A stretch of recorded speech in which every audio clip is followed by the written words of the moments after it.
Oke, ketemu lagi nih. Sekarang kita konten nge-zoom lagi. Kita akan tanya-tanya seseorang lagi nih. Dan sekarang kita akan tanya-tanya dari mahasiswa Unpad nih.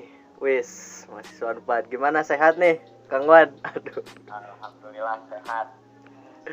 Alhamdulillah. Di asrama nih kan? Di asrama ya? Ya, di asrama. Wis. Tuh, kali ini sih kita akan ngomong-ngomong bahas tentang UTBK gitu kan. Kita kan dulu itu sama-sama pejuang ya, SN pejuang, UTBK juga pejuang, tapi hasilnya beda. Tapi nggak apa-apa lah. Nah, dulu tuh UTBK tuh kan kenapa gitu memilih Unpad atau gini deh.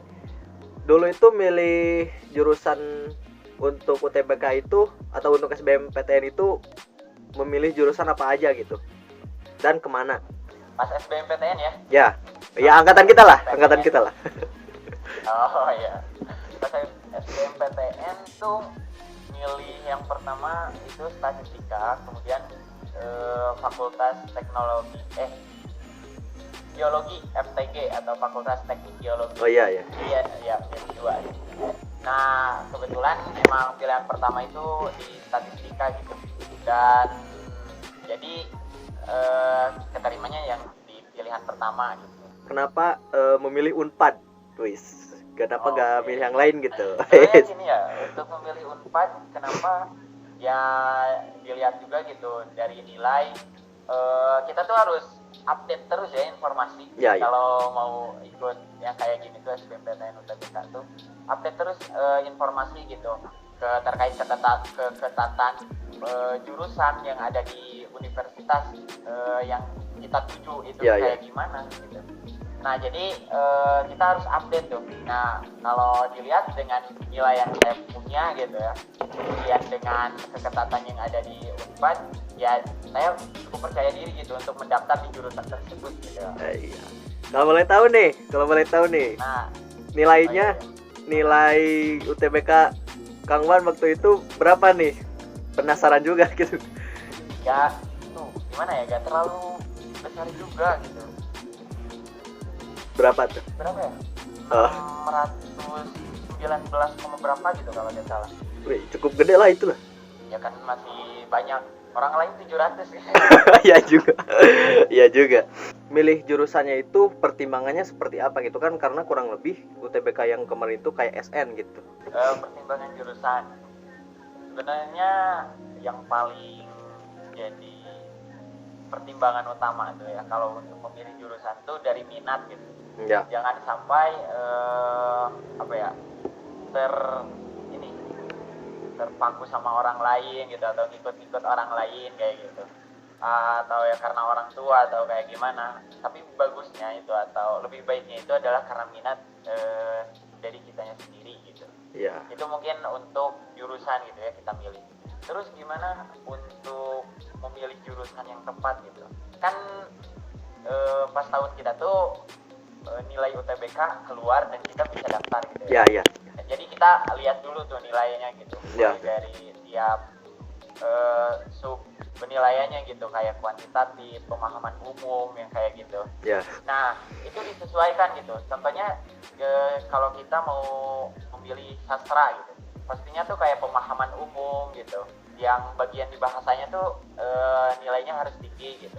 Kalau mau kita ke fisika atau ke matematika atau statistika gitu ya, itu pemahaman kuantitatifnya yang harus tinggi gitu. Jadi kalau kemarin tuh dipertimbangkan gitu bagian mana yang tinggi untuk mendaftar ke jurusan gitu.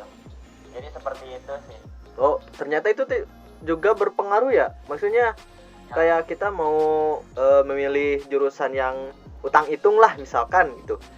Artinya nilai kuantitatif kita juga harus tinggi gitu. Dan itu juga berpengaruh ternyata ya. Nah, ya betul. Karena kemarin itu ada info kayak gini. Jadi ketika rata-rata walaupun tinggi ya, tapi kalau kita pilih jurusan yang kurang tepat dan ada padahal di bagian penilaian kita tuh itu kurang. Contohnya kita mau ngambil biologi gitu ya. Padahal rata-rata UTBK kita tuh ada di sekitar 700 gitu ya. Wow. Tapi biologinya nilai atau bagian di biologinya itu kurang gitu. Nah itu tuh bisa jadi nilai minus gitu Oh. dalam masuk SBMPTN gitu saat tahun kemarin. Untuk tahun sekarang bakalan sama nggak? Penilaiannya akan sama seperti itu atau ada perubahan-perubahan gitu? Mungkin tahu info-infonya juga sih. Nah kalau untuk info kurang mengikuti ya. Ya biasanya sih ada perubahan-perubahan gitu. Ya. Kayak perubahan dalam penilaian UTBK-nya itu kan beda-beda juga gitu dari tiap tahun selalu ada perubahan. Iya, iya. Jadi harus lebih update aja. Nah, tadi kan menyinggung tentang keketatan atau passing grade mungkin ya. Iya ya. Nah, gimana sih gitu cara kita mengukur passing grade yang ada di website-website yang resmi tentunya dengan nilai kita nih seperti apa gitu. Jadi mempertimbangkan nilai passing grade dengan nilai kita itu seperti apa hingga gue mau pilih jurusan ini. Karena backgroundnya statistik nih ya. Iya sih. Berbicara data gitu ya. Iya sih. Bicara data itu kalau kita gunain atau kalau kita pakai itu bisa senjata yang amat ampuh gitu, atau ya bisa menjadi senjata yang sangat mematikan gitu ya. Asik. Dengan data gitu. Anak statistika nih. Dulu, iya. Ya berbicara gitu ya. Iya, siap. Kalau berbicara statistik gitu. Dulu tuh dari LTMPT setiap ada penilaian atau keluar tuh nilai UTBK tiap gelombangnya, itu tuh ada jumlah peserta dengan nilai rentang dari berapa ke berapa. Ya, Contohnya nih dari nilai rentang 400 ke 500 ada sekian orang gitu. Ya, ya. Dari 500 ke 600 ada sekian orang. Oh iya, iya, Jadi iya. itu dilihat gitu. Ya bener. Nah, kalau kita nih analisis kayak gitu, kita ada berapa orang ya di karena nilai kita ada gitu di website yang terpercaya, itu ya LTMPT gitu. Ya, ya. Udah ada gitu. Coba dianalisis gitu, apakah nilai 600 yang kita punya atau nilai 500 yang kita punya tuh orang lain berapa gitu. Apakah kita masuk ke golongan yang nilainya tinggi, standar, atau emang kurang gitu. Jadi dilihat gitu. Jadi itu tuh sangat berguna banget gitu ya. Nah itu yang pertama, kita lihat di data yang kayak gitu. Iya. Bisa update lah yang kayak gitu. Kemudian yang kedua, kita lihat kayak kuota gitu. Kuota dari benar. studi yang disediakan gitu. Iya, iya. Karena kalau gak salah gitu ya, SNPTN itu sekitar 20% atau 25%, sedangkan SBMPTN itu 50%. Jadi cukup banyak gitu untuk SBMPTN gitu. Iya, iya. Nah, dilihat gitu banyak atau enggaknya gitu yang disediakan gitu kalau kita mau mendaftar gitu. Gitu. Kemudian keketatan yang tadi lah. Keketatan kita harus tahu gitu. Satu kursi di jurusan yang ingin kita tuju ini kita bersaing sama berapa orang. Asik. Ada yang satu kursi diperebutkan sama 70 orang. Beda-beda gitu. Jadi Yeah. kita harus tahu lah ya, dengan data-data yang kayak gitu tuh jadi sebuah bahan kita untuk merasionalisasikan nilai UTBK yang kita punya gitu. Oke, siap. Nah, ini nih info nih buat kalian-kalian nih ya yang mau UTBK. Sekarang kan kalau nggak salah sekarang itu masih pendaftaran ya, pendaftaran UTBK masih dibuka sampai tanggal 1 kalau nggak salah. Terus nih kalau nggak salah nih untuk UTBK tahun sekarang itu kayak UTBK tahun kemarin. Kan gue juga ke tahun kemarin nyoba lagi, cuman hasilnya tidak, ya gitulah. Nah, jadi sistemnya itu kayak SBMPTN tahun lalu gini, Mbak.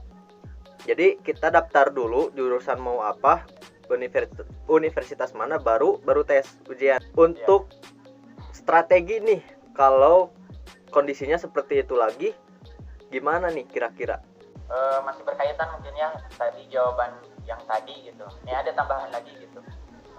Untuk kita gitu ya, kalau sistemnya di tahun ini kayak tahun 2019 gitu kan, kita punya nilai dulu baru kita daftar. Ya.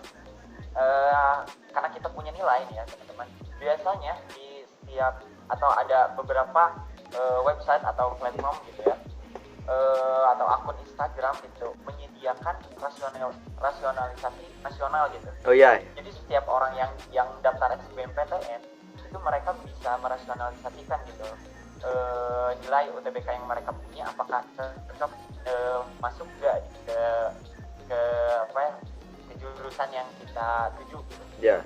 Jadi dulu saya pernah ikutan yang kayak gitu. Saya coba gitu, lihat masukin nilainya gitu, masukin semua nilai itu ya dari setiap tiap tes itu dimasukin nilainya, dan banyak orang yang juga ikut. Nah di sana tuh kita bisa lihat gitu, waduh kalau kita daftar ini ternyata rank kita atau peringkat kita tuh ada di sekitar mungkin peringkat 25 gitu. Oh iya. 25 pendaftar. Ya, saya juga pernah. Atau nah itu bisa berguna banget gitu. Kalau kita ikutan yang kayak gitu. Tapi emang sih kalau yang kayak gitu tidak bisa dipercaya sepenuhnya gitu ya teman-teman. Karena bisa aja gitu orang lain bisa masukin nilai yang besar-besar gitu kan. Bisa masukin nilai yang paling kecil-kecil kan, bisa aja gitu ya kan, kita nggak tahu gitu. Cuman hal itu ya setidaknya gitu bisa menjadi sebuah tolak ukur yang lain gitu buat kita ingin daftar gitu. Jadi coba ikutan ya kayak gitu. Atau yang terpercaya biasanya ada juga gitu, ketika yang mau masukin nilainya harus ada buktinya gitu. Jadi ada bukti skrip penilaiannya. Oh iya. Gitu. Cuman ya jarang sih kalau yang kayak gitu. Jadi apa nih tips dan trik untuk yang mau ikutan UTBK tahun ini gitu, yang mau ikutan UTBK dan SBM tahun ini harus gimana gitu, sistem belajarnya mungkin, atau pas nanti tes ujiannya harus seperti apa, gimana tuh tips dan trik gitu ya. Kalau mungkin kita bahas satu persatu dari belajar gitu. Dari belajar dari teman-teman bisa sesuaikan gitu nyamannya kayak gimana, karena setiap orang tuh punya gaya belajar yang berbeda gitu ya. Silakan belajarnya enaknya kayak gimana, mungkin sambil denger musik atau mungkin harus hening, tidak ada yang ngeganggu, atau sambil konser mungkin ya. Mungkin belajarnya belajarnya pagi gitu atau belajarnya malam gitu kan. Iya. Nah, itu mungkin belajar bisa disesuaikan ya teman-teman. Atau kalau belajarnya terkait materi, mungkin teman-teman bisa belajar per bab, atau mungkin teman-teman belajarnya emang dikaitkan dengan waktu, saya harus belajar 4 jam per hari gitu kan. Itu beda-beda lah. Silakan, itu mungkin bisa dieksplor aja gitu nyamannya kayak gimana untuk belajar. Kemudian yang kedua itu adalah kita harus terus update informasi gitu, karena kayak info-info SBMPTN kayak itu ya perubahan tuh bisa aja gitu berlangsung sangat cepat gitu ya. Asli. Perubahan informasinya kayak pengumuman pendaftaran, perpanjangan. Buat pendaftaran tuh itu tuh selalu update gitu. Itu mungkin ya untuk terkait pendaftaran yang kayak gitu juga harus update. Kemudian terkait penilaian dari UTBK-nya kayak gimana gitu, apakah per butir ada bobotnya penilaiannya atau ada sistem kayak minus kayak gitu. Jadi dilihat juga gitu sistem penilaiannya kayak gimana. Nah, berkaitan dengan tadi ya poin kedua gitu, kalau ketika ada bobot gitu, nah kita nanti pas pelaksananya itu kayak gimana pelaksanaannya, apakah kita mau isi semua gitu, coba-coba isi semua gitu. Beda hal kan kalau ada sistem penilaian minus, kita tuh nggak bisa, kalau ada soal sulit kita ya mending gak usah jawab kan, daripada nilai minus kan, buat nilai gitu. Betul. Beda halnya kalau ada bobot gitu ataupun nggak ada penilaian gitu di sana, nah kita bisa berspekulasi di sana. Ya kesannya seperti itu lah ya gitu. Kemudian untuk persiapan gitu yang terkait bukan kayak belajar yang kayak gitu, kayak persiapan dari kita gitu, itu mungkin pas nanti ke tempat tesnya itu tuh disarankan juga gitu, dilihat juga gitu dari kita kesiapannya kayak gimana. Mungkin kalau tempat UTBK-nya jauh gitu, coba gitu kayak tempat menginap gitu, ataupun estimasi waktu perjalanan kita ke tempat tesnya itu kayak gimana gitu, jangan sampai telat gitu. Yes. Usahakan jangan sampai telat, karena kalau kita tenang ya, kayak kalau kita tenang buat ngerjain tesnya gitu, nggak ada kendala kayak telatnya kayak gitu, itu juga jadi sebuah faktor penting gitu dalam kita nanti pelaksanaan tesnya Ya. gitu. Kemudian juga pas pelaksanaan tesnya pun ya diusahakan setenang mungkin gitu, jangan sampai kita terpengaruh sama yang lain. Karena kan di UTBK tuh disesuaikan dengan waktu ya. Jadi setiap subtes tuh ada waktunya. Jangan sampai kita terpengaruh orang lain ketika orang lain tuh udah ke sub berapa gitu ya, subtes keberapa gitu, sedangkan kita baru di subtes awal gitu. Kok lambat banget gitu ya. Jangan seperti itu, karena ya pede aja gitu ya, yang penting santai dan kita kita lihat juga waktu gitu. Gitu lah, jangan terpengaruh ya. Dan yang paling penting itu ada minta doa restu ya. Asik. Ya, tentu. Doa restu dari orang tua gitu, dan doa restu dari guru juga gitu. Kemudian ya pastinya berdoa. Oke. Jadi ya pada intinya persiapan diri gitu ya, kayak belajar ya disesuaikan, terus update infonya, karena yang saya rasakan juga dulu sangat cepat. Kadang minggu ini infonya seperti ini, terus minggu depannya udah beda lagi gitu kan. Jadi membuat kadang fokus juga terpecah. Terus teknis pelaksanaannya ya harus lihat juga gitu kan, ada nilai minusnya atau enggak, agar ketika pengerjaan juga kita punya strategi mungkin lah gitu ya Kang. Nah juga jangan telat gitu, agar terurusuhan gitu, jadi masih bisa belajar lah di tempat gitu kan sebelum pelaksanaan gitu. Bisa review materi ya, betul. Jangan lupa ya doa, nah itu senjata utama gitu. Asik. Doa sebenarnya. Senjata utama adalah doa. Gitu ya. Asik. Jadi doa itu bukan sekedar pelengkap aja gitu, justru doa itu adalah senjata utama. Oke, buat judul. Ada mungkin kalimat-kalimat terakhir, bukan terakhir sih, kalimat penutup. Semangat buat para pejuang PTN ya, yang mau ikutan SBMPTN ya, pokoknya dari kalian maksimalkan setiap kesempatan yang ada gitu.